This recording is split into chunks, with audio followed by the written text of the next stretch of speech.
كل يوم هعملك نفس الحوار.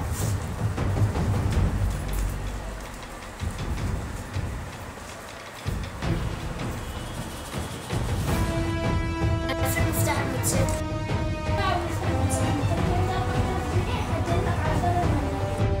مش بتكلم على فلوس، انا بتكلم على شغلي اللي انت جاي منه دلوقتي. شغل انت مالكش دعوه بالشغل، تمام؟